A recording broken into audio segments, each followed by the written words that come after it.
श्री गणेशाय नमः। ओम नमः शिवाय। नमस्कार दोस्तों, आप सभी लोगों का इस चैनल पर स्वागत है। शिव पुराण का पठन एवं श्रवण सभी जनों के लिए परम मंगलकारी एवं हितकारी है। इस एपिसोड में मैं शिव पुराण में वर्णित वायवीय संहिता पूर्व खंड का द्वितीय भाग आपके समक्ष प्रस्तुत कर रही हूँ। वायुदेव बोले, हे ऋषियों, ब्रह्मा जी द्वारा सृष्टि की चिंता करने पर सर्वप्रथम तमोमोह, महामोह, तामिस्त्र, अंध्र और अविद्या ये 5 प्रादुर्भूत हुए। फिर ध्यान धारण करने पर बीज कुंभ के समान चारों ओर अंधकार से आवृत यह जगत दिखाई दिया। अतः आच्छादित आत्मा वाले वृक्ष, पर्वतों आदि की सृष्टि हुई। इनसे सृष्टि साधन न होते देख ब्रह्मा जी ने दूसरी सृष्टि रचने का विचार किया तो त्रियक यानी तिरछे चलने वाले जीवों का एक स्रोत प्रकट हो गया। इन्हें असत मार्गी देखकर ब्रह्मा जी ने तीसरी सात्विक देव सृष्टि की रचना की। इसके पश्चात पितामह ने संसार के साधन रूप उत्कट दुखमयी मानव सृष्टि उत्पन्न की। ब्रह्मा जी की 5वीं अनुग्रह सृष्टि 4 प्रकार से अवस्थित है। महत सृष्टि, तन्मात्राओं की सृष्टि, वैकारिक सृष्टि तथा ज्ञान कर्मेंद्रिय सृष्टि। उपर्युक्त 4 स्थावर, तिर्यक, देव और मनुष्य सृष्टियों को मिलाकर यह संख्या 8 होती है। इनमें प्रथम 3 अज्ञानयुक्त और अंतिम 5 ज्ञानयुक्त सृष्टियां हैं। इन सर्गों में सर्वप्रथम ब्रह्मा जी ने वीतराग और गलित अभिमान सनक, सनंदन, सनातन और सनत कुमार को उत्पन्न किया। उनके सृष्टि रचना से विमुख होने पर ब्रह्मा जी ने पुनः तप का आश्रय लिया। बहुत काल तक तप को प्रभावी न होता देखकर ब्रह्मा जी के नेत्रों में अश्रु आ गए और उन अश्रुओं से प्रेतों की उत्पत्ति हुई। ब्रह्मा जी ने इन्हें उत्पन्न करने के लिए अपने को कोसा। ग्लानि से मूर्छित ब्रह्मा जी ने शरीर त्याग दिया। उस समय नील लोहित भगवान शंकर प्रजापति के मुख से 11 रुद्रों के रूप में प्रकट हुए और शिव जी की आज्ञा से सृष्टि रचना में प्रवृत्त हुए। शिव जी ने ब्रह्मा के घट में प्राणों का संचार किया और उन्हें 11 रुद्रों द्वारा रक्षित होने का आश्वासन दिया। इस पर ब्रह्मा जी ने शिव जी की बहुत स्तुति की। ऋषि बोले, हे वायुदेव, सृष्टि के आदि में ब्रह्मा विष्णु को जन्म देने वाले तथा प्रलय काल में ब्रह्मा विष्णु अग्नि समेत सारे विश्व का संहार करने वाले साक्षात परमेश्वर शिव जी ब्रह्मा जी के मुख से किस प्रकार उत्पन्न हुए, हमारे इस संशय को दूर करने की कृपा कीजिए। वायुदेव बोले, निसंदेह जगत की रचना, पालन और संहार के लिए ब्रह्मा, विष्णु और रुद्र को महेश्वर ने ही उत्पन्न किया है। भगवान शंकर कभी प्रथम विष्णु को और कभी प्रथम रुद्र को और कभी प्रथम ब्रह्मा को और उससे विष्णु तथा रुद्र को उत्पन्न करते रहते हैं। इस प्रकार ये तीनों ही एक दूसरे से उत्पन्न होते रहते हैं। इसी संदर्भ में भगवान रुद्र के प्रजापति के मुख से उत्पन्न होने का उल्लेख हुआ है। यद्यपि ये तीनों एक हैं, तथापि ये तीनों सदा एक दूसरे से विशेष होने की होड़ में रहते हैं और इसके लिए भगवान शिव को तप द्वारा प्रसन्न करके उनके अतिरिक्त शक्ति मांगते रहते हैं। मेघवाहन कल्प में भगवान विष्णु ने मेघ स्वरूप धारण करके देवताओं के 10 सहस्त्र वर्ष प्रयत्न इस भूमि को धारण किया, जिसे देखकर महेश्वर ने उन्हें सर्वात्मा भाव से और व्यय शक्ति प्रदान की। इस शक्ति से विष्णु जी ने ब्रह्मा सहित इस विश्व का निर्माण किया।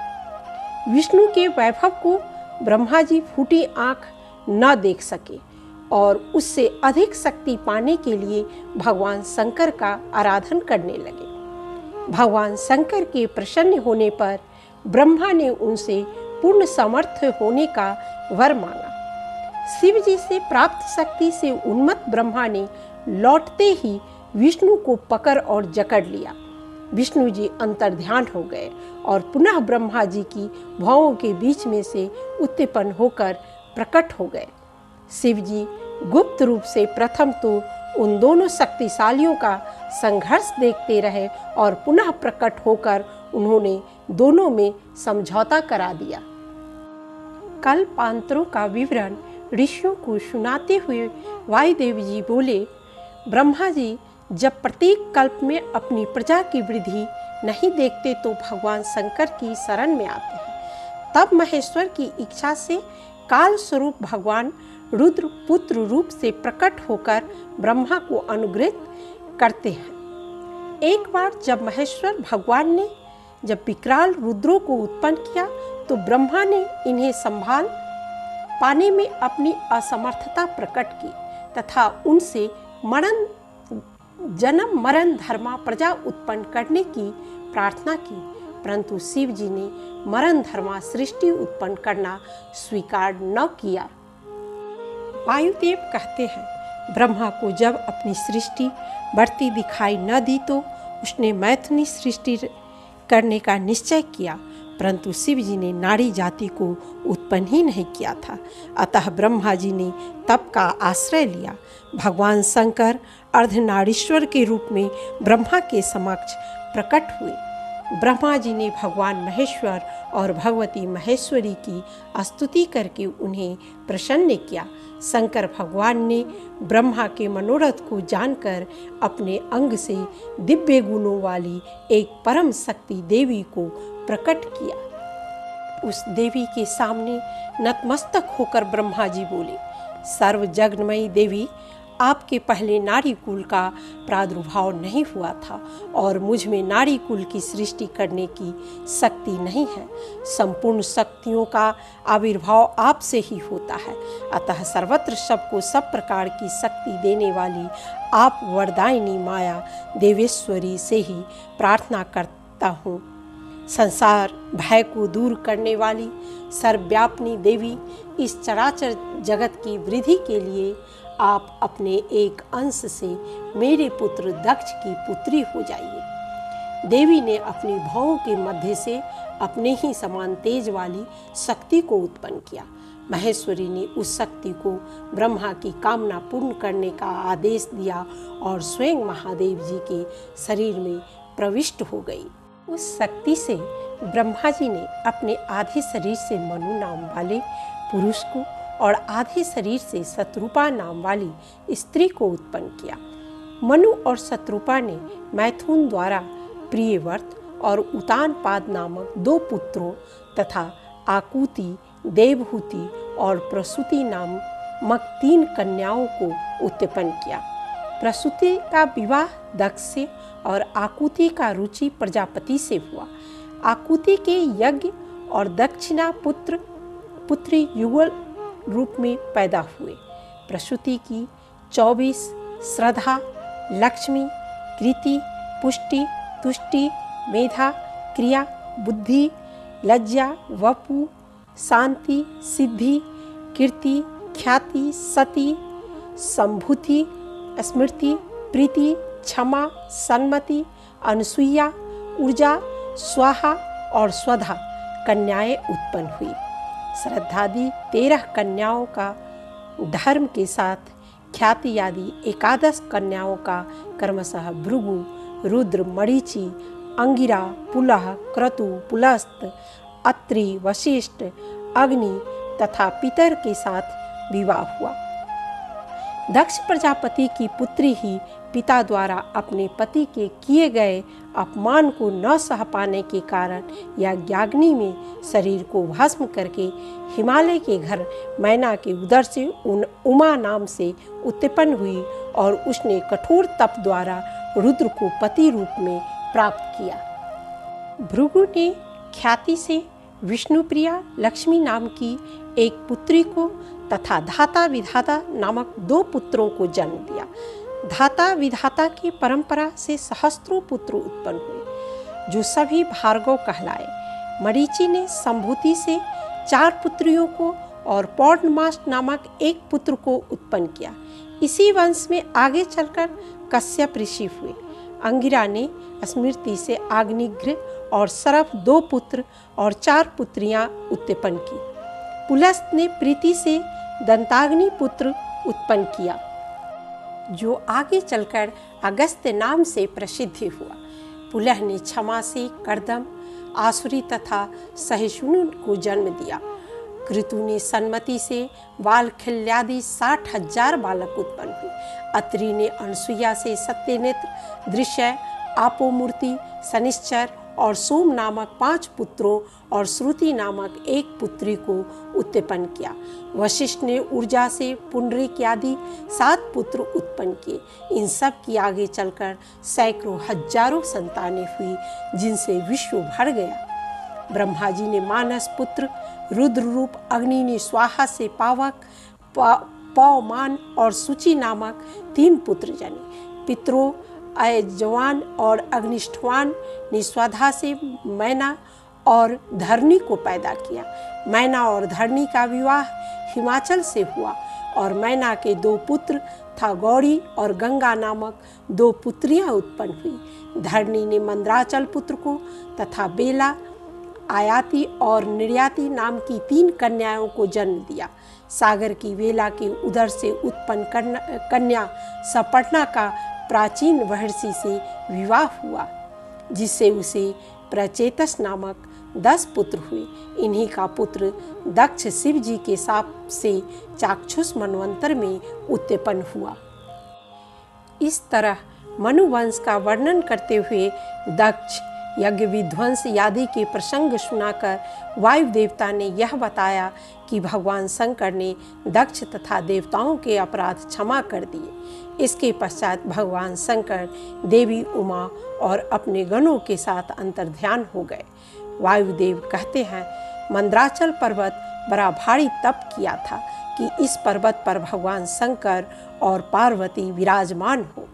भगवान शंकर उसी पर्वत पर पार्वती और अपने गणों के साथ विराजमान हो गए और उसे अपना अंतःपुर बना लिया। कुछ समय बीत जाने के बाद मैथुन सृष्टि से जब प्रजा बढ़ गई, तब शुंभ निशुंभ नामक 2 दैत्य उत्पन्न हुए। शुंभ निशुंभ दोनों भाई घोर तप किया था।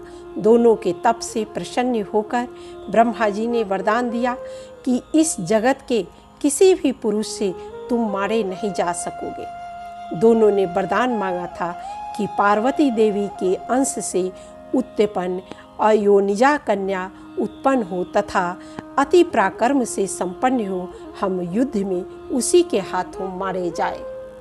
ब्रह्मा जी ने तथास्तु कहकर स्वीकृति दे दी। तभी से युद्ध में इंद्र आदि देवताओं को जीतकर उन दोनों ने जगत को अनीतिपूर्वक वेदों के स्वाध्याय और यज्ञ आदि से रहित कर दिया। तब ब्रह्मा ने उन दोनों के वध के लिए भगवान शिव से प्रार्थना की, प्रभु आप किसी भी तरह देवी को क्रोध दिलाइए, जिससे काम भाव से रहित कुमारी स्वरूपा शक्ति को निशुंभ और शुंभ के वध के लिए देवताओं को अर्पित कीजिए। ब्रह्मा जी के प्रार्थना का स्वीकार करते हुए एक दिन रुद्रदेव एकांत में हंसते हुए पार्वती से बोले, तुम तो काली हो। अपने पति रुद्रदेव के मुख से यह सुनकर माँ पार्वती को बहुत तकलीफ हुई और वह बोली, आपने एकांत में जिसकी निंदा की है उस रंग को त्याग कर अब मैं दूसरा रंग ग्रहण करूंगी अथवा स्वयं ही मिट जाऊंगी। ऐसा कहकर तपस्या के लिए दृढ़ निश्चय होकर भगवान शंकर से जाने की आज्ञा मांगी। भगवान शंकर पार्वती को मनाने का बहुत प्रयास किए। बोले, हम दोनों का यह लीला विहार भी जगत की रक्षा के लिए ही है, अतः उसी के लिए आज मैंने तुम्हारे प्रति यह परिहास युक्त बात कही है। मेरे इस कथन की सत्यता तुम पर शीघ्र ही प्रकट हो जाएगी। पार्वती बोली, परंतु मेरा कालापन आपको प्रिय नहीं है, अतः तपस्या द्वारा इसका त्याग किए बिना अब मैं यहाँ नहीं रह सकती। वायुदेव कहते हैं, महर्षियों, तदनंतर पतिव्रता माता पार्वती पति की परिक्रमा करके उनके वियोग से होने वाले दुख को किसी तरह रोककर हिमालय पर्वत पर चली गई। हिमाचल के एक मनोरम स्थल में घोर तप करने लगी। वहाँ एक सिंह ज्यों ही खाने को लपका तो ही उमा के तेज से चित्रस्त होकर स्थिर बनकर खड़ा हो गया। उसने मानवीय मांस के आशा में रात दिन वहीं खड़े रहने का निश्चय किया तो देवी ने उसे अपना भक्त जानकर उसका उद्धार कर दिया। वहीं रहकर वह भगवती की सेवा करने लगा। दानवों के उपद्रव से त्रस्त देवता ब्रह्मा जी के पास आए तो उनकी प्रार्थना पर ब्रह्मा जी पार्वती की सेवा में उपस्थित हुए और उनसे तप का उद्देश्य पूछने लगे। देवी ने कहा, मेरे पिता गिरिराज हिमालय आपके पुत्र हैं, इसलिए आप मेरे पितामह लगते हैं। हे लोक पितामह, मैं आपसे कुछ नहीं छिपाऊंगी। मेरे तप का उद्देश्य कृष्ण वर्ण को छोड़कर गौर वर्ण पाना है। ब्रह्मा जी बोले, हे देवी, यह रूप परिवर्तन तो आप स्वेच्छा से ही कर सकती हैं।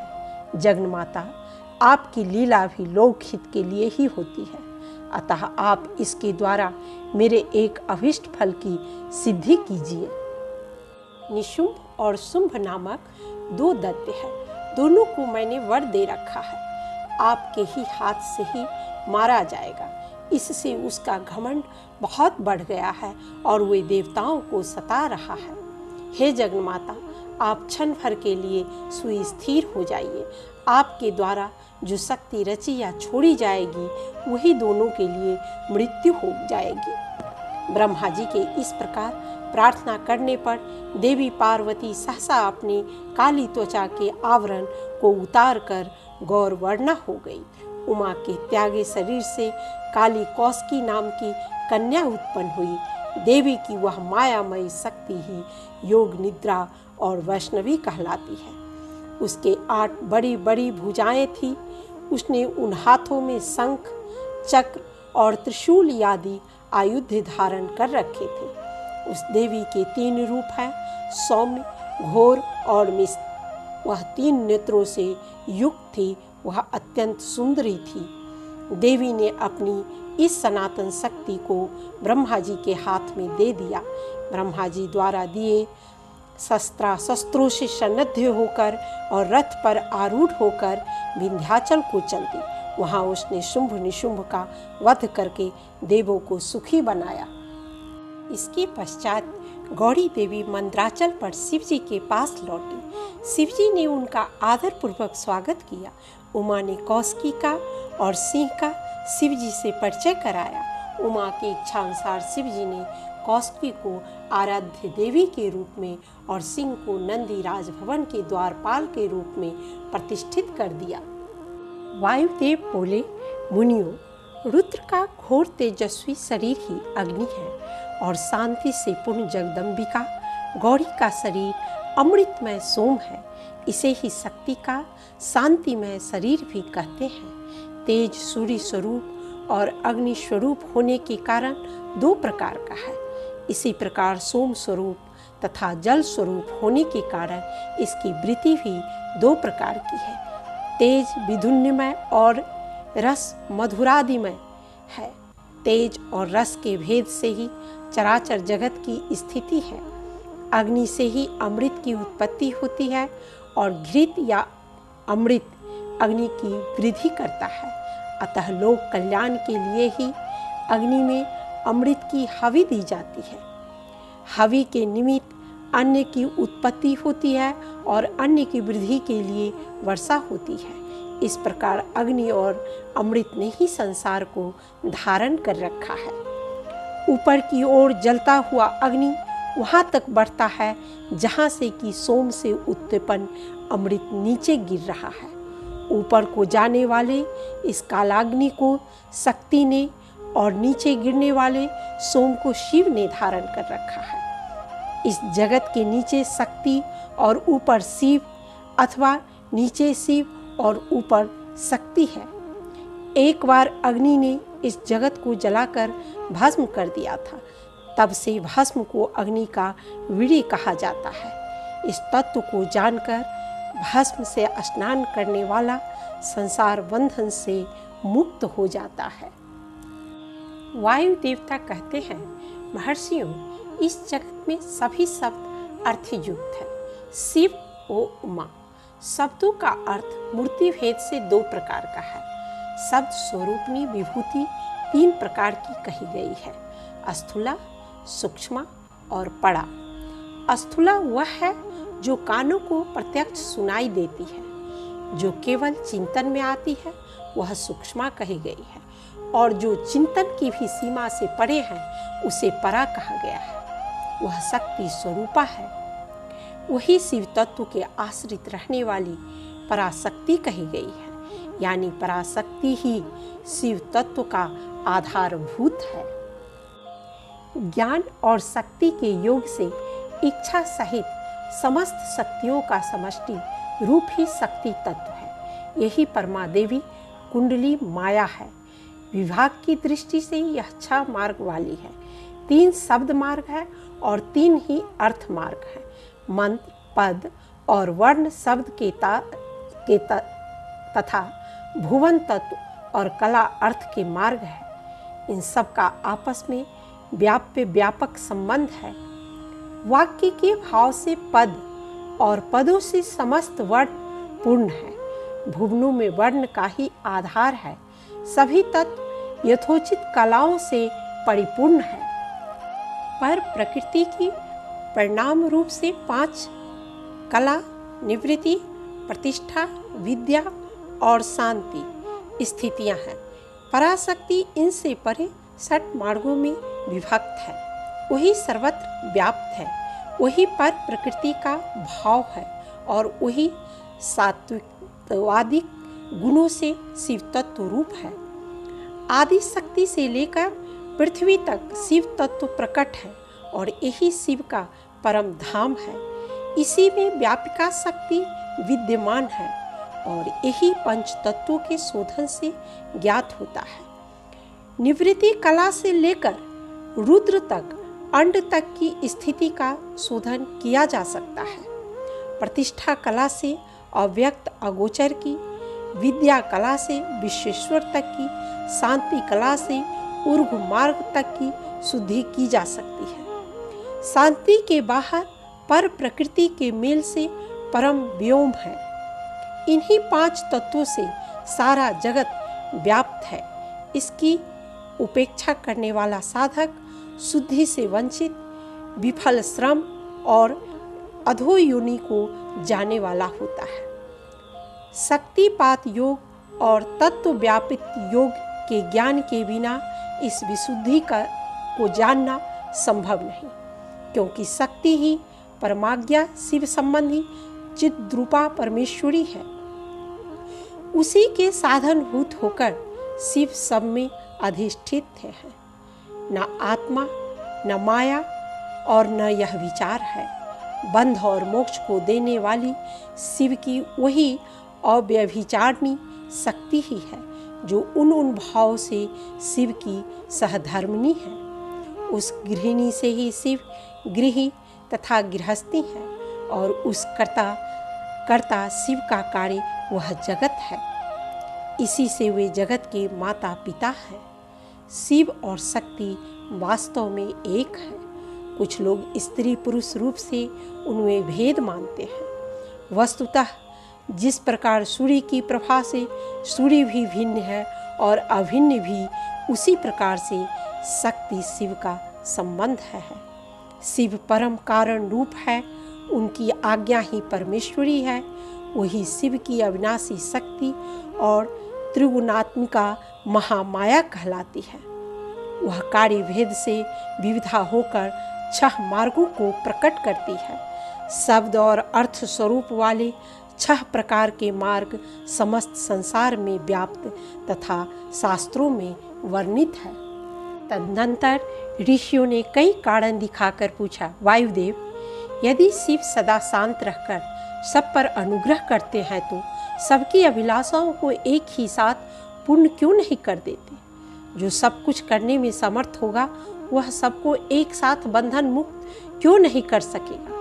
प्रारब्ध रहते मुक्ति संभव होने का तर्क संगत नहीं लगता, क्योंकि कर्मों का कारण भी तो ईश्वर प्रदत्त ही होता है।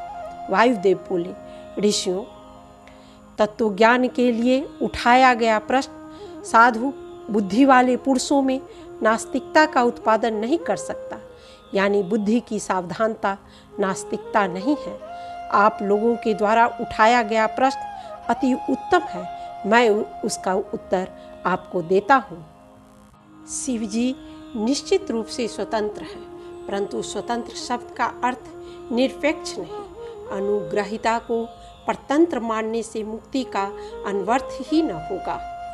सगुण द्वारा ही निर्गुण की प्राप्ति संभव है, इसलिए परम कारण शिव अनुभवों से साक्षात साकार होते हैं। काष्ठादि में अग्नि के समान, प्रतिमादि में दिखाई न पड़ने पर भी शिव जी विद्यमान रहते हैं। अतः शिव प्रतिमा को सत्य मानकर उनका नित्य अर्चन करना चाहिए। भोगों की प्राप्ति में सुख दुख रूपी कर्मों की प्रधानता है। जब शिव जी में कर्म नहीं तो भोग कहाँ से मिल सकता है। शिव जी तो अनुग्रह करता है, निग्रह करता नहीं। भगवान शिव सब पर अनुग्रह ही करते हैं, किसी का निग्रह नहीं करते, क्योंकि निग्रह करने वाले लोगों में जो दोष होते हैं वे शिव में असंभव है। विद्वानों की दृष्टि में निग्रह भी स्वरूप से दूषित नहीं है। जब वह राग द्वेष से प्रेरित होकर किया जाता है तभी निंदनीय माना जाता है। इसीलिए दंडनीय अपराधियों को राजाओं की ओर से मिले हुए दंड की प्रशंसा की जाती है। यदि साधु की रक्षा करनी है तो असाधु का निवारण करना ही होगा। ईश्वर केवल दुष्टों को ही दंड देते हैं, इसलिए निर्दोष कहे जाते हैं। अतः जो केवल दुष्ट को ही दंड देता है वह उस निग्रह कर्म को लेकर सत्पुरुषों द्वारा लांछित कैसे किया जा सकता है। जो पिता पुत्र को दंड देकर उसे अधिक शिक्षित बनाता है वह उससे द्वेष नहीं करता। अतः सबका उपकार करने वाले शिव सर्वानुग्राहक है। शिव के द्वारा जड़ चेतन सभी सदा हित में ही नियुक्त होते हैं, परंतु सबको जो एक साथ और एक समान हित की उपलब्धि नहीं होती। इसमें उनका स्वभाव ही प्रतिबंधक है। जैसे सूर्य अपनी किरणों द्वारा सभी कमलों को विकास के लिए प्रेरित करते हैं, परंतु वे अपने अपने स्वभाव के अनुसार एक साथ और एक समान विकसित नहीं होते। स्वभाव भी पदार्थों के भावी अर्थ का कारण होता है, किंतु वह नष्ट होते हुए अर्थ को कर्ताओं के लिए सिद्ध नहीं कर सकता। जैसे अग्नि का संयोग सुवर्ण को ही पिघलाता है, कोयले या अंगार को नहीं, उसी प्रकार भगवान शिव परिपक्व मल वाले पशुओं को ही बंधन मुक्त करते हैं, दूसरों को नहीं। जो वस्तु जैसी होनी चाहिए वैसी वह स्वयं नहीं बनती, वैसी बनने के लिए कर्ता की भावना का सहयोग होना आवश्यक है। कर्ता की भावना के बिना ऐसा होना संभव नहीं है। अतः कर्ता सदा स्वतंत्र होता है। मूर्त आत्मा वाले में राग तथा रोगादि दोष होते हैं, परंतु शिव जी की स्थिति इससे भिन्न है। जिस प्रकार कालिख लगे तांबे की संसर्ग से अग्नि दूषित नहीं होती, उल्टे अपवित्र वस्तु ही अग्नि के संसर्ग से शुचि हो जाती है, ठीक इसी प्रकार शिव संसर्ग द्वारा शोधन से आत्मा शुद्ध हो जाती है। मलिन आत्मा की ही जीव संज्ञा है। कर्म और माया से ही इसका नाम संसार पड़ा है। ज्ञान ऐश्वर्य आदि की विषमता ही ऊर्ध्व अधः स्थिति का कारण है। देवताओं की उत्तम 8 योनियां हैं। मनुष्य योनि मध्य में है और पशु आदि 5 योनियां हैं। उच्चवच योनि में जाना जीव के अधीन है। पशु आत्मा के भी सत, रज और तम 3 प्रधान भेद हैं। इन्हीं उपाधि भेदों से निवृत्त करने वाले वैद्यनाथ शिव जी हैं। जिस प्रकार वैद के निर्देशों का उल्लंघन करने से स्वस्थ न होने वाला रोगी स्वयं अपराधी होता है, उसी प्रकार शिव जी की आज्ञा का पालन न करने से दुखी रहने वाला व्यक्ति भी अपनी दुर्दशा के लिए स्वयं ही उत्तरदायी है। यह सब बताने के उपरांत वायुदेव बोले, मुनियों, ज्ञान दो प्रकार का है, परोक्ष और अपरोक्ष। और स्थिर को परोक्ष और सुस्थिर को अपरोक्ष कहा जाता है। हेतु और उपदेश परोक्ष ज्ञान है। अपरोक्ष के लिए अनुष्ठान करने से वह प्रकट हो जाता है और वही मोक्ष का हेतु है, अतः उसके लिए प्रयत्न अपेक्षित है। प्रत्यक्ष ज्ञान और मोक्ष प्राप्ति के लिए शिवाराधना ही उत्तम अनुष्ठान है। यह अनुष्ठान 5 प्रकार का है: क्रिया, जप, तप, ध्यान और ज्ञान। वेदों के अनुसार धर्म के 2 रूप हैं, उत्तम और अधम। उपनिषदों में योग मूलक उत्तम धर्म को परम और योग रहित को अपरम नाम दिया गया है। पराधर्म में पूतात्माओं का अधिकार है। इतिहास, पुराण तथा शैव शास्त्रों में शिवाराधना को ही परम धर्म कहा गया है। प्रत्येक युग में स्वयं शिवजी योगाचार्य के रूप में अवतरित होकर परम धर्म का प्रचार करते हैं। रुद्र, दधीची, अगस्त और उपमन्यु आदि ऋषि तथा उनके सहस्त्रों शिष्य पशुपति संहिता का प्रचार करते हैं। पाशुपत योग में निहित 8 प्रकार के योगियों से तुरंत ही शिव बुद्धि हो जाती है। शिव जी के शिव, महेश्वर, रुद्र, पितामह, विष्णु, संसार वैद, सर्वज्ञ और परमात्मा ये 8 कल्याणप्रद मुख नाम है।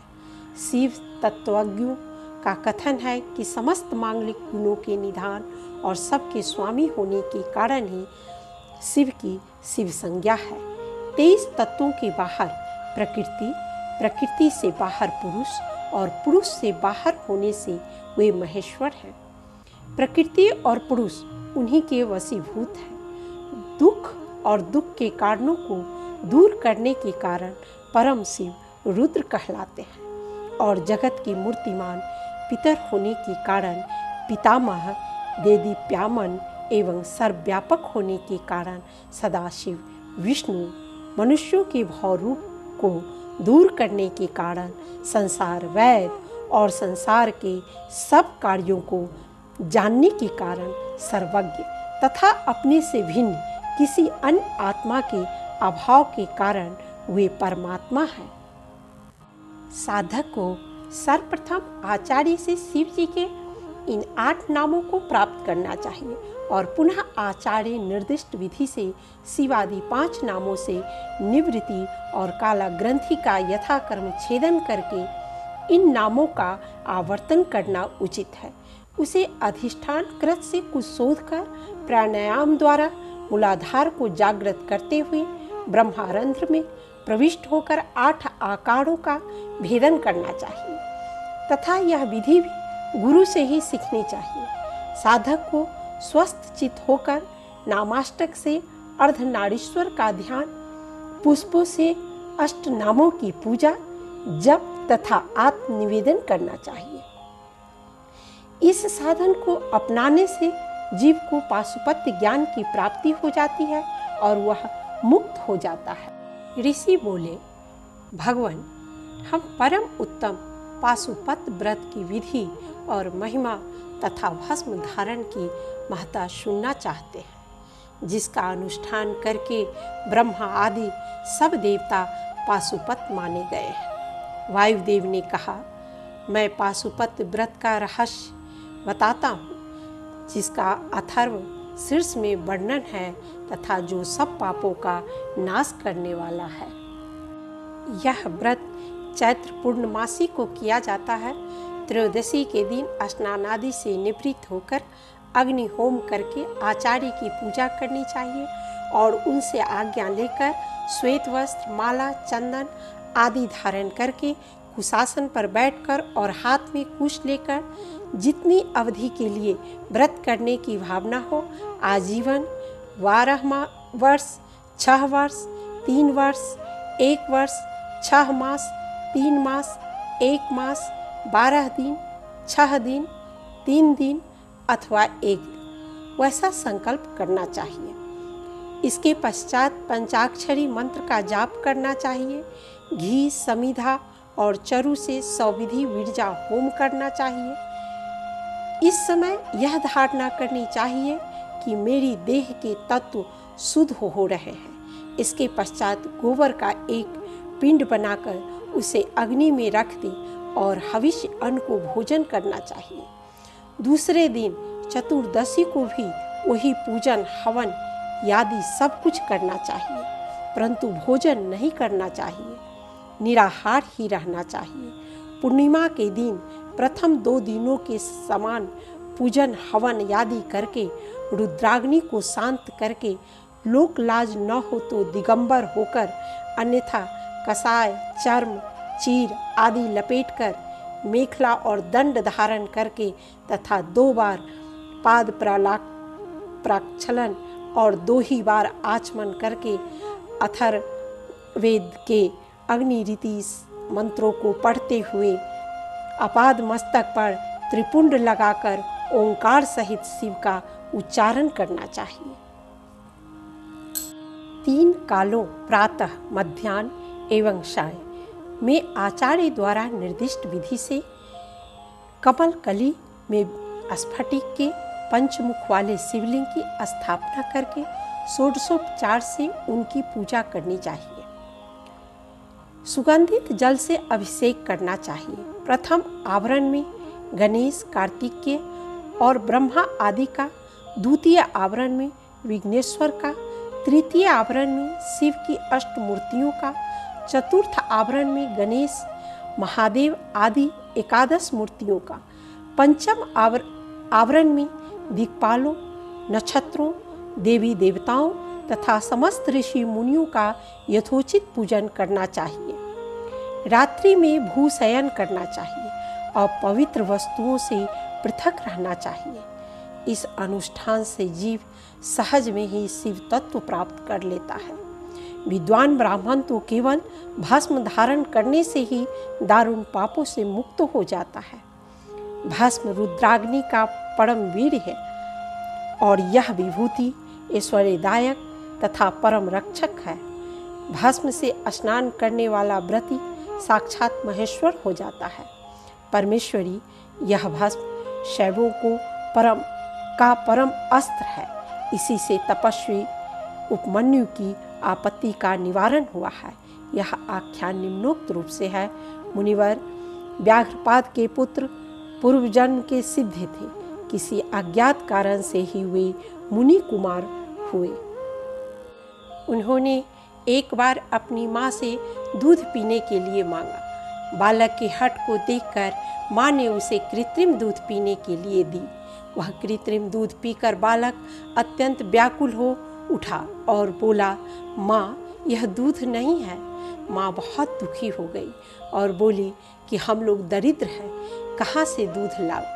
भगवान शिव के कृपा के बिना तुम्हारे लिए कहीं दूध नहीं है। बेटा, पूर्व जन्म में भगवान शिव अथवा विष्णु के उद्देश्य से जो कुछ दिया जाता है वही वर्तमान जन्म में मिलता है। बालक उपमन्यु बोले, माँ यदि माता पार्वती सहित भगवान शिव विद्यमान है तो अब चिंता की कोई बात नहीं। मैं जल्द ही उनसे क्षीर सागर मांग लाऊंगा। यह सुनकर माता बहुत ही प्रसन्न हुई और बोली, अब तुम देर न लगाओ, अन्य देवताओं को छोड़कर भक्ति भाव से सांब सदाशिव का भजन करो।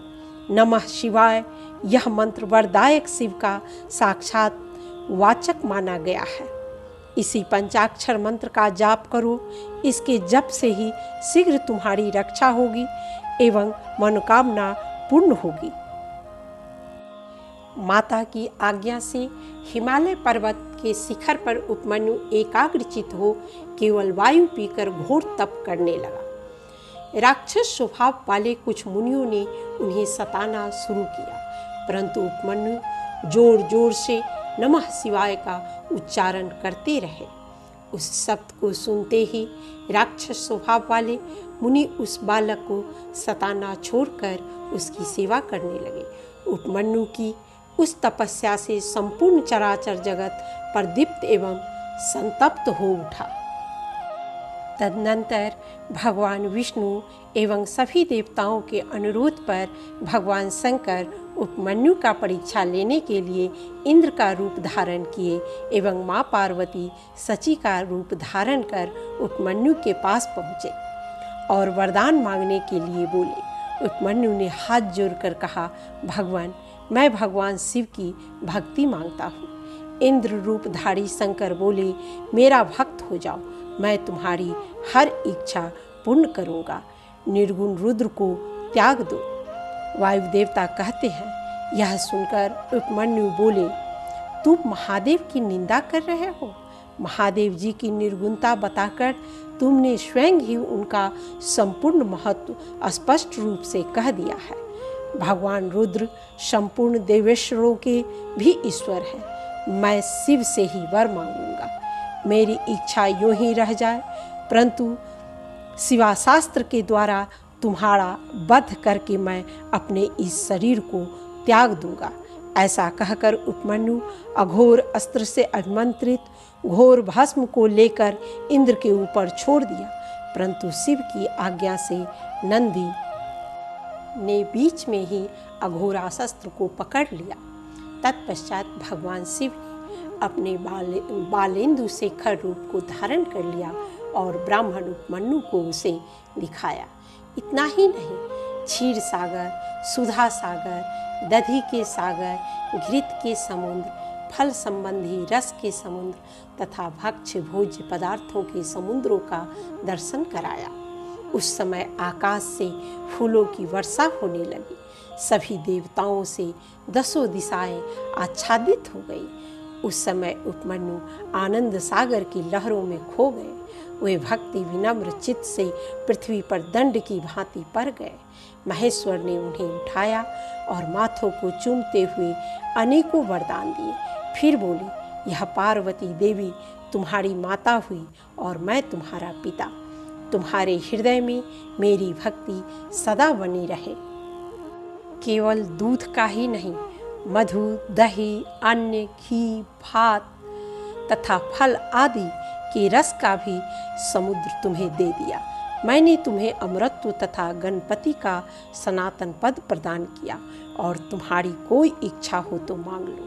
ऐसा कहकर महादेव ने उपमन्यु को हृदय से लगा लिया। फिर देवी के गोद में डालते हुए कहा, यह तुम्हारा पुत्र है। देवी ने कार्तिकेय की भांति प्रेम पूर्वक उनकी मस्तक पर अपना कर कमल रखा और उन्हें अविनाशी कुमार पद प्रदान किया। उपमन्यु के तपोमय तेज को देखकर शिव ने उन्हें पाशुपत्य व्रत, पाशुपत्य ज्ञान, तात्विक व्रत योग तथा चीरकाल तक उसके प्रवचन की परम पटुता प्रदान की। शिव और शिवा के से सारे वरदान पाकर उपमन्यु प्रमोदित हो उठा। उपमन्यु बोले, हे देवेश्वर, प्रसन्न होइए। आप अपना दासत्व, उत्कृष्ट स्नेह और नित्य सामीप्य प्रदान कीजिए। ऐसा कहकर उपमन्यु हर्ष गदगद वाणी द्वारा महादेव जी का स्तवन किया। महादेव बहुत प्रसन्न हुए और बोले, मैं तुम्हारे आश्रम में नित्य निवास करूँगा। तुम मेरे पास सानंद विचरोगे। ऐसा कहकर महेश्वर वहीं अंतर्ध्यान हो गए। उन श्रेष्ठ परमेश्वर से उत्तम वर पाकर उपमन्यु का हृदय प्रसन्नता से खिल उठा। उन्हें बहुत सुख मिला और वे अपनी जन्मदायिनी माता के स्थान पर चले गए। आज का ये एपिसोड यहीं समाप्त होता है। इस चैनल के सभी एपिसोड्स के साथ जुड़े रहने के लिए लाइक, शेयर एवं बेल आइकन दबा के सब्सक्राइब करना न भूलें। मिलते हैं फिर अगले एपिसोड में।